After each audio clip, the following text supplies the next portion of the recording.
They're actually good devils. They're red and have big black horns, but they work for God, the alien computer. They blow the planet up because, they don't want us to ever do anything that we weren't supposed to. They just blow us up.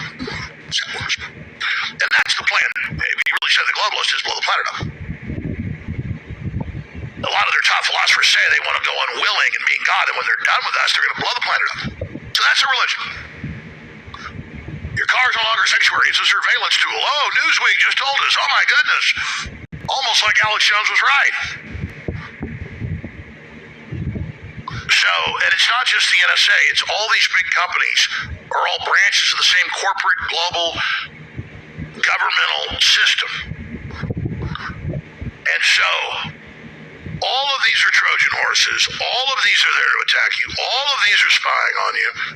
And we have to have movements to take our governments back, outlaw this stuff, put the people running it in prison, dismantle all of it.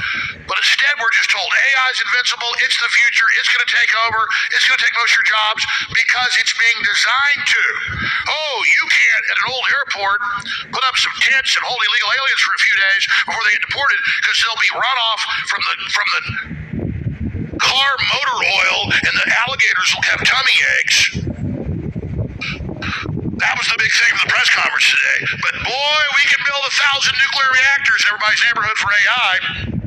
But you don't get any power. You don't get to own a private car. So you're all being told this. You're obsolete. You'll eat the bugs. You'll own nothing and be happy. Everything you have will be rented. You live in a wonderful 250 square foot futuristic apartment bathed in 10G, eating your GMO bug meal. And don't worry, since the world's so ugly that they're going to lock us into, there'll be all the psychotropics and all the new drugs you want. And then when you get told, well, if you're obsolete now, you're not essential, you'll give you 1 year of extra credits. You can go to Hawaii and do whatever you want. You just got to agree to euthanize yourself in 1 year. That's all being rolled out, all being planned, all being said. You watch Logan's Run, they're telling you the plan in that movie. Shot in Dallas. My mom's in it. Just a bit rolled. One of the young people of the future, because you're killed at 30 by the carousel. And you find out it's AI running the whole thing. And you also learn that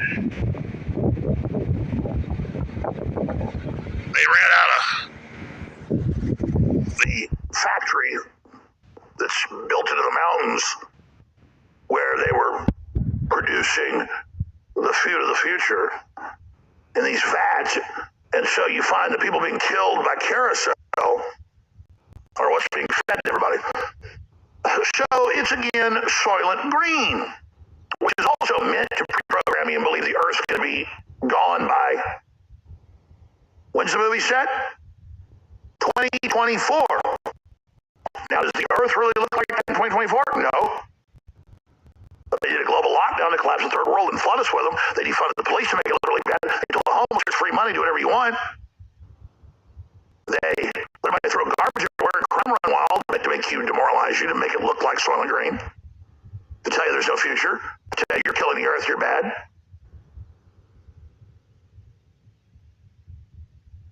They're sabotaging everything, and they say, the globalists say, we don't want any non-silicon life forms. So you got a cult that wrote hundreds of Nebula Award type books, force feeding every one of these guys. My dad was a huge science fiction guy, so I was big in science fiction.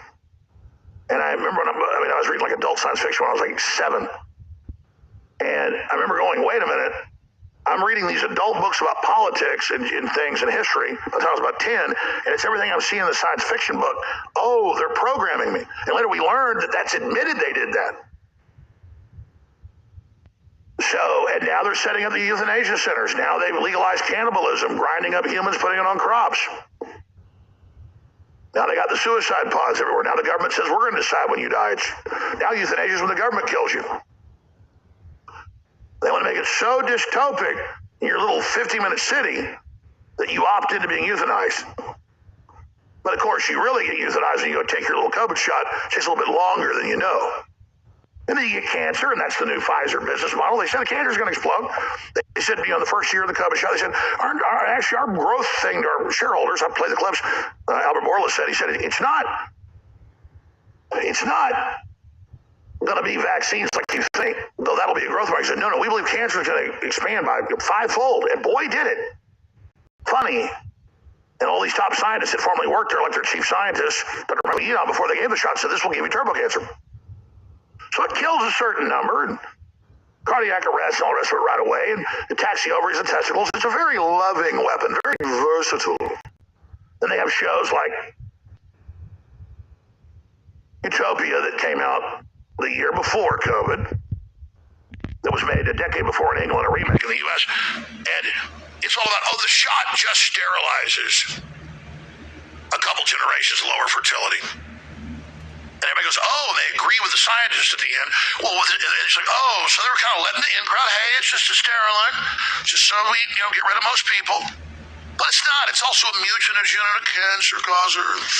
See, that'd be a little too mean for the average liberal professor that's in on it. I know what goes on. I'm not really read it exactly, but, the fluoride and the GMOs, what we got to do, slowly poison them.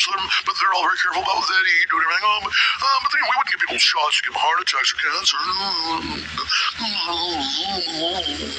They watch Utopia and all the other movies, and they're in on it. And I've had the top professors call me, and, shouldn't we have to do it, Alex? I mean, come on, you understand that. I mean, and my dad, when he was 18, after 4 years, UT Plan 4, Plan 2, they just call him in, they go, of the original 6 candidates we brought in here 4 years ago, you're top of the class, so we're just going to read you in on the plan to take over the government, take over the world, and kill everybody. My dad said, I don't think I'll get the job, so. And that's what anybody that gets the top scores gets brought in after that. Just, you weren't signing up to work for NASA. You figure that out right there. All right, so that's what's going on. That's what's happening. It's giant kill grid, giant control grid to murder you and your family very slowly, but first, suck your soul. We'll be right back with your phone calls. Stay with us.